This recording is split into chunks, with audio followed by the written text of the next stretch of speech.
What would be the relationship between the curse of the town of Armadillo, the mysterious strange man, and the controversial merchant Herbert Moon? These two characters are responsible for all the misfortune that afflicts the town, with Armadillo being plagued for over a decade by violent sandstorms and various diseases. Many do not know, but the cholera outbreak in 1907 was caused by a pact between the strange man and Herbert Moon. In this video, I will tell you this story in detail, proving why the mysterious man and the merchant are to blame for the curse of Armadillo. I will also talk about the end of this curse. As we see in Red Dead, Armadillo returned to normal years later. But what many do not know is how this happened. I am about to reveal one of the most disturbing facts of all Red Dead 2, showing how Herbert Moon is a ruthless man capable of anything to achieve his goals. So without further ado, let's get into the video. I've made a deal with the devil.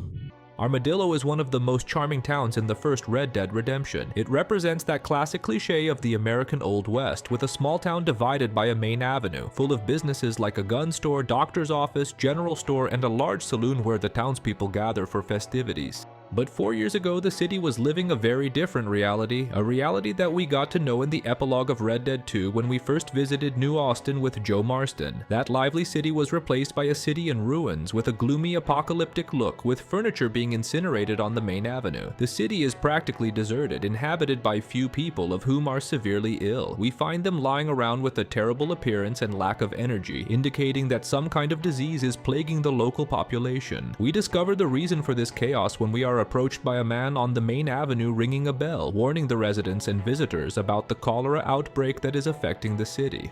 Hey, friend. Place is full of cholera. Head in there at your own peril. Well, half the town has died, most of the rest have fled. Still? Sure. A few years ago it was the scarlet fever. Then it was the desert plague. Then typhus. Now the cholera. Bad business. Some folks say the whole town is cursed. Whole town's got cholera! Here, you can read for yourself. According to the man, Armadillo is under some kind of curse, as it has been plagued by plagues for a long time. Much of the population has already died, with a few survivors having evacuated the region. According to the man, Armadillo has had other problems before cholera, such as outbreaks of scarlet fever, desert plague, and typhoid fever. Another plague is the sandstorms, which cause problems in the city and affect the local economy. We can find out more information by reading the newspaper, where the city of Armadillo is the protagonist of an article on epidemics. The article reports that the lack of a proper sanitation system accelerated the contaminations, as all the water offered to the population was already infected with cholera. Armadillo has gained a bad reputation over the years due to the terrible diseases and sandstorms that plague the city. This history led the whole state to believe that a curse hangs over the city. With this popular belief, many were encouraged to flee the area, leaving their belongings behind and not looking back. We witnessed this with visits to the city, with families leaving the place and advising us to do the same. Some people from neighboring towns also do the same, leaving the region afraid that the disease will reach other counties. This is the case of Bonnie McFarlane, as if we visit her ranch during the epilogue, we will have this very interesting dialogue with the caretaker. Nothing.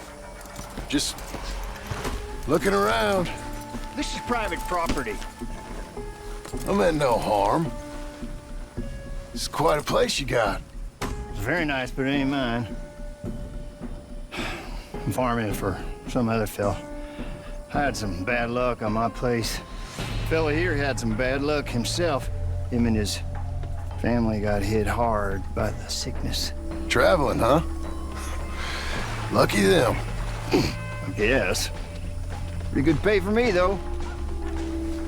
Good for you. This exodus from the region is not an exaggeration, as the number of deaths in Armadillo keeps rising. In the town's chapel, we can witness a disturbing scene with a man incinerating multiple corpses in a pit. This is done out of fear of mass contamination, as Armadillo has more bodies than graves. It is safer and quicker to incinerate these infected bodies, aiming to prevent more people from getting infected and dying. With the city in this perilous situation, the few survivors find shelter and refuge in the saloon, drinking and trying to find comfort in a deep bottle of whiskey. Between one drink and another, we can hear some curious conversations suggesting that a town resident is in good health, seemingly enjoying the whole situation. Beer and whiskey's about the only thing left that's safe to drink in this town. I should warn you, I'm sick, but so is pretty much everyone else around here. Apart from that son of a bitch who runs the general store. That might be the cruelest irony of them all. Cholera's a horrible business, mister. I wouldn't stay around here any longer than you need to, especially if you got loved ones expecting you home. Anyway, sorry to be a misery, friend. A few more drinks and I'll have a smile on my face again. They are talking about Herbert Moon, the infamous owner of the town's warehouse. The man is shrouded in mystery and controversy in Armadillo, as he is the only healthy one among the entire dying population. Besides the saloon, there is only one operating business in Armadillo, the general store. It is managed by Herbert Moon, the most controversial figure in the whole town. He is the subject of much mystery and controversy in Armadillo, as he is the only citizen who does not show symptoms of cholera, being practically immune to the disease. This is evidenced by a statement from the saloon owner that reports something surprising and disturbing about Herbert. See that no-good Herbert Moon? Caught him moving a corpse out of the street by hand. A day later, he's fine as if nothing happened. The man claims to have seen Herbert dragging infected corpses with his own hands, which is highly discouraged as it's practically a death sentence. Those responsible for handling the bodies are always protected, covering every part of their body, including their face. But strangely, Herbert is the only one who can interact with infected corpses without any concern of getting sick. Herbert has become somewhat of a legend in the region, with these stories spreading beyond the borders of Armadillo, with even merchants from neighboring towns telling the curious tale of the man immune to cholera. While the population attributes Herbert's immunity to something supernatural, he himself has a different and controversial opinion about it. According to Herbert Moon, he is not affected because of his superior genes. That's right, you didn't hear it wrong. The man believes himself to be of a superior bloodline than the other inhabitants of Armadillo. That's why he despises all the sick and constantly speaks ill of them, saying that diseases are consequences of the sins of these people. Sins that, according to him, involve the uncontrolled border policy, allowing immigrants to spread their diseases throughout America and condemn them with the epidemics that plague Armadillo. Herbert Moon would probably be very popular in Germany in 1933. This toxic and prejudiced personality is not new in the franchise, as those who played the Undead Nightmare DLC already had a brief glimpse of it. Although the DLC is not canonical, it gives us a great insight into the man's personality and beliefs, where he shares his opinions on the true origin of the zombie outbreak that plagues New Austin. Hey, mister. Hey, Bart. You seen a couple deputies nearby? Marshall's boys, Jonah and Eli? Are they Jews, mister? They sound like Jews. I don't know. Why? Why? This whole thing is nothing but a Jewish plot. You do know that, don't you? I find that highly unlikely, amigo. Well, I don't like Jews. Or colored folk. Or natives, now that you mention it. Well, It was a good country once. Now people are eating each other, and it's all the fault of the Jewish, British, Catholic, homosexual elite and their ideas. Well, I, for one, won't stand for it. have you ever met a Jewish person? Thankfully not. Or a British Catholic homosexual? Not in my store.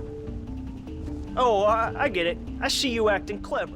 To Herbert Moon, every zombie outbreak is nothing but a Jewish conspiracy. He harbors an unfounded hatred towards Jews, blaming them for all the world's woes, even though he has never met one personally. Herbert's toxic personality is no coincidence, as it is a typical trait of the Moon family. While visiting Armadillo Cemetery, we may come across a tombstone of Francis Moon, Herbert's brother. Some players have theorized that Herbert may have murdered his brother, but this is nothing but an unfounded conspiracy, as the true story unfolds in one of the possible dialogues of the game when we are on a fast travel with the coachman Elvin Coggins. Elvin reports that once Francis Moon was in the same environment as Walton Lowell, the notorious leader of the Waltons gang, the same man that John and the Marshal hunt during a mission. Under unknown circumstances, but probably during a drinking session at the saloon, the criminal mocked Francis, making some kind of taunt or joke. Francis didn't take kindly to being made fun of, responding to the taunting with an insult. The criminal didn't appreciate the disrespect, taking the man's life to teach everyone in Armadillo a lesson. No one insults the leader of the Waltons gang and gets away with it. This story led to a curious phrase on his tombstone saying, "In memory of Francis Moon, brother of Herbert Moon, who passed away on May 23, 1897, always took jokes too seriously." The Moon family is known for their strong, rough personality and intolerance towards immigrants and minorities. Their ego is so big that it even overrides the fear of insulting a widely feared criminal known for his barbaric crimes in the region. For the Moon family, nothing is more important than their own well-being, even if it comes at the expense of others' health. Amidst all the despair in Armadillo in 1907, one thing stands out in Herbert's store. If we look at the shelf behind his counter, we will find a photograph of someone very familiar to John, the strange man. Who's that? I don't know. It's just a little portrait somebody gave me once. I always quite liked it. Why? No reason. Just seemed familiar. Anyway. The strange man is familiar to John as he has seen the man in the Blackwater massacre, as I reported in the videos about the pact between the strange man and Dutch, and the documentary about the Blackwater massacre, but for now that's not important. The real mystery here is why the hell Herbert Moon has this painting in his store. I don't know about you guys, but I don't believe for a second this excuse that he received a painting from an unknown person and simply decided to put it on display in his store. There's something suspicious, and in the next chapter of this video I will explore this in detail, proving that Herbert Moon has an intimate relationship with the mysterious man. So don't forget to subscribe to the channel and smash that like button on this video. On one of the roads to Armadillo, we can find a very quirky man in a camp who shares a very curious story about the alleged curse that plagues Armadillo. So, not sure you passed through Armadillo at all.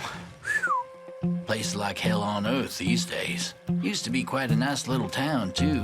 Now it's just dust storms and disease and death. They taking to burning bodies because they can't bury them fast enough. I mean, when you see it, it really feels like something biblical. And I ain't a religious man. I certainly ain't never read the Bible on account of me not reading and all, but for a place to turn like that, so bad and so fast, you can't help but thinking, this can't be of natural causes. Folk there are calling it a curse. And I ain't a superstitious man, but it's hard not to see it any other way. They're saying this figure appears sometimes there in the distance, black suit and big top hat, then disappears, shadowy, like he ain't of this mortal realm.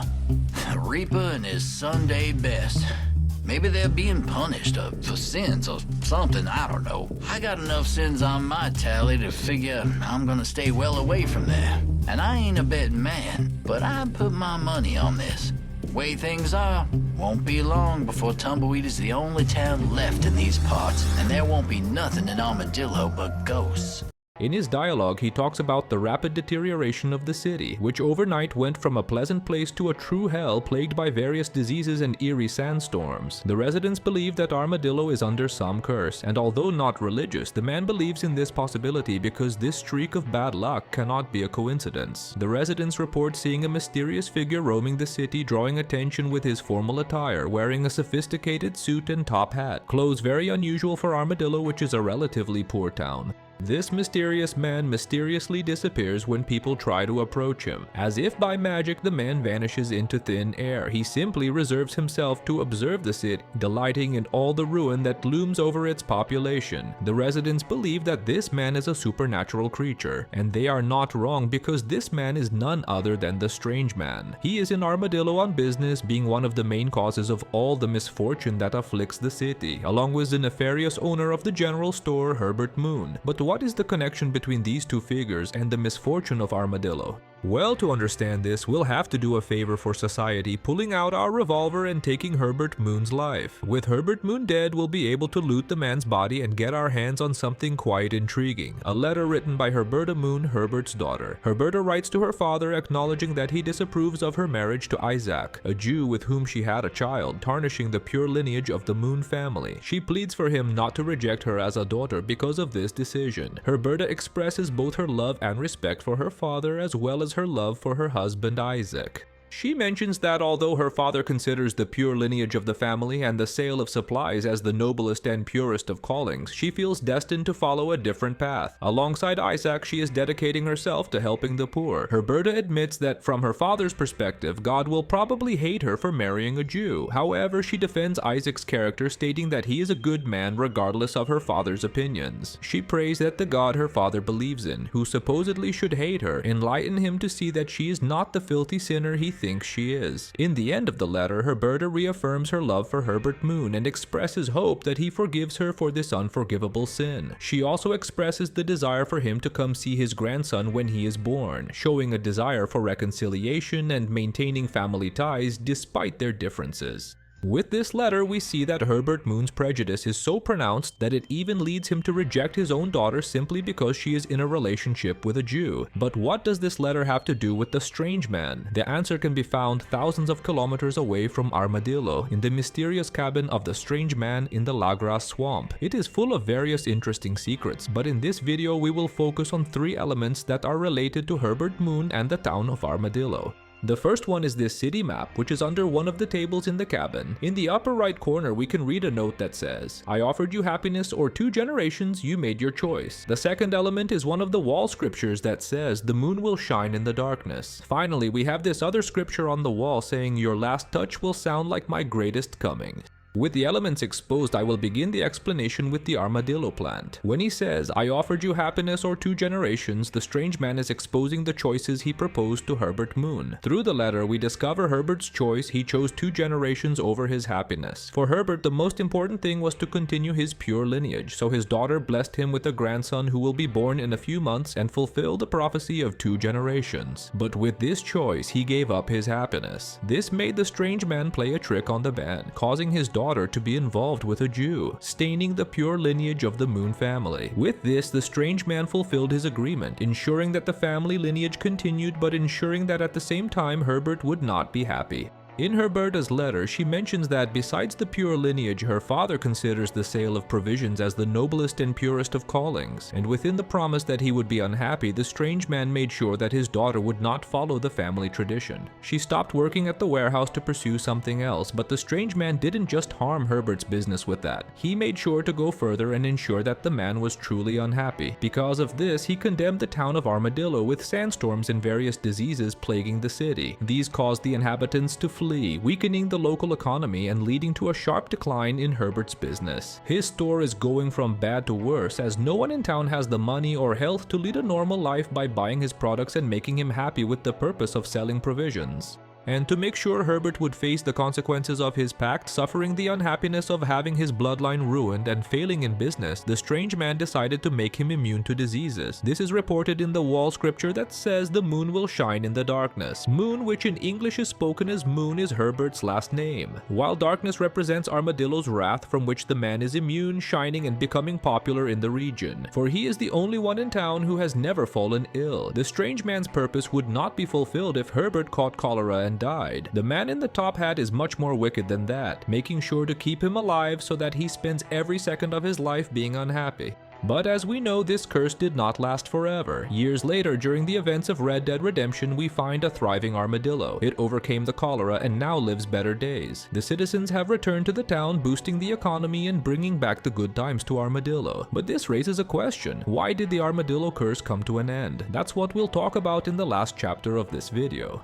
Pacts and curses don't last forever, and with Armadillo it wouldn't be any different. Something happened between the 4 years that separate the epilogue of Red Dead 2 and the campaign of Red Dead 1. All that exists in this field are theories, as the game leaves this part open for interpretation. The most attentive may have noticed that I only analyzed 2 elements of the strange man's cabin, even though I mentioned there were 3. I did this because we will talk about him now. The community strongly believes that he is related to the end of the Armadillo curse. His final toll will sound my greatest coming. This phrase is somewhat difficult to translate, as toll can have various meanings depending on the context. But within the game context, I believe the best translation would be, his final toll will sound like my greatest coming. We can relate it to the man in Armadillo who is in the town ringing his bell, warning the citizens about the cholera risk and asking them to flee the town. In English, the word toll is directly related to the sound a bell makes, especially when it refers to bells tolling in a slow and solemn manner, such as at funerals or formal occasions. Therefore, when it is said, his final toll, it can be interpreted as the last bell toll that symbolizes an important or solemn event, like the arrival of something grand or significant, which in this case would be the end of the cholera outbreak and the curse of Armadillo. But what would cause the ultimate final tolling of the bell? To understand, we will have to go back to the dictionary, as the word toll also has a strong association with death due to its traditional use in funeral ceremonies and solemn events. Historically, church bells were rung slowly and rhythmically to mark someone's death and announce to the community the passing of an individual. This specific tolling of the bells, known as death knell or funeral toll, serves as a sign of mourning and respect for the deceased person. With this explanation, everything leads me to believe that Herbert Moon in some way managed to reclaim the terms of his pact or simply ended the curse, taking the life of his grandson and making the Moon family lineage pure once again. Would the man be capable of such a heinous act, all in the name of prejudice and ignorance? Well, now it's time for you to share your opinion on whether Herbert Moon would be able to commit such a despicable act. If you believe so, comment with hashtag I believe or hashtag I don't believe. That way I'll know that you watched the video until the end and I'll leave a like on your comment. And if you don't know who the strange man is, I recommend you to watch my full video on the subject, where I explore the character's appearances in the franchise and answer the biggest question about his identity. Is he the devil or death? After all, who is the mysterious man and what does he represent? Click here on the yellow arrow to find the answers about this mysterious figure that is the Stranger Man, but before that I want to send a huge thank you to all the channel members who support my work, and if you enjoyed the video and want to support the channel, you know what to do. Leave a like and subscribe. Big hug to everyone and see you in the next video. Bye!